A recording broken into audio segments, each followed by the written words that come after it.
Hi everybody, Jeff Kelly, Chief Instructor with Shilu Martial Arts in Corvallis, Oregon. Today we're going to continue our series of applications for Chen Taijiquan movements. And today we're going to do lazily tying coat or lazily tying clothes. All right, the movement begins from here, and then we circle around, step, and come out. All right, there's some important points of this, and the most important thing is you have to step as your hands come together. So as my hands come together here, I've got to step.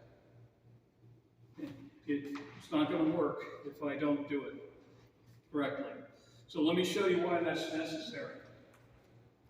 All right, first clue I get, remember every movement begins where the last one ends. Not that it's going to follow it, but that's where your starting point is. So my starting point is here. Now that doesn't mean when I'm in combat, I'm going to be standing here with something.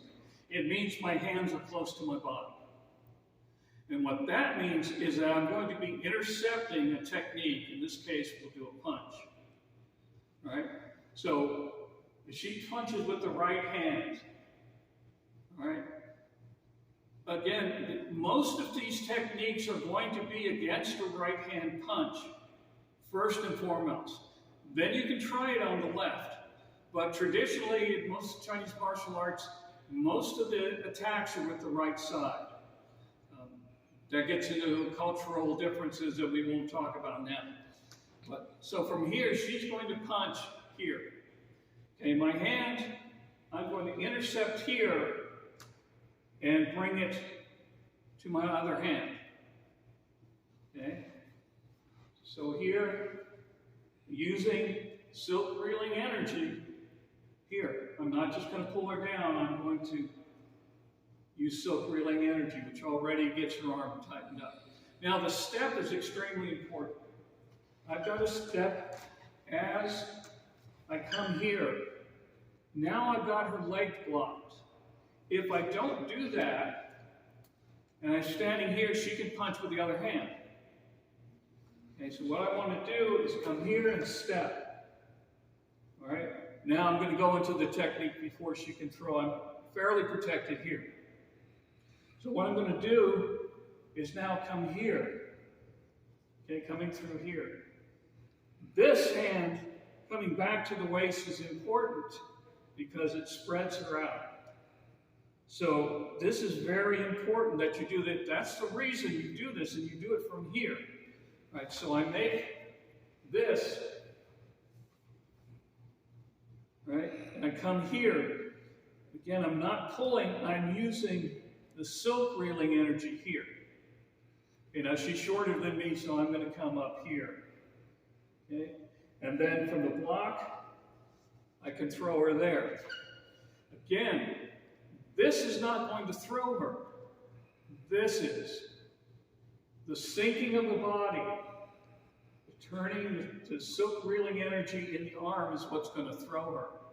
Okay, so I'm up here, I'm going to sink here, and then she's going to go. Okay? So again, she's going to come here, I'm going to step. Okay, in this case, again, because she's shorter, maybe I'll do an elbow and come up. But it's not necessary if I plan it properly and come here, right, striking with back of the elbow, not here. Here, and then sinking down. Okay, and keeping this arm as much as possible down here close to my body. And there she can bend, but if I'm here, she's got nowhere to go. Okay? So that's lazily tying coat. Okay? So this is the most important part of the technique. That's what's going to throw it, and that's why we do that. Okay, so remember, in order for these things to work, you have to do the form correctly and the application exactly like the form. And that's why we spend so much time on the form trying to get it precise. Okay, I hope that's helpful to you guys. We'll try to do more techniques as we have time. I'm Jeff Kelly, Chief Instructor of Shilu Martial Arts in Corvallis, Oregon.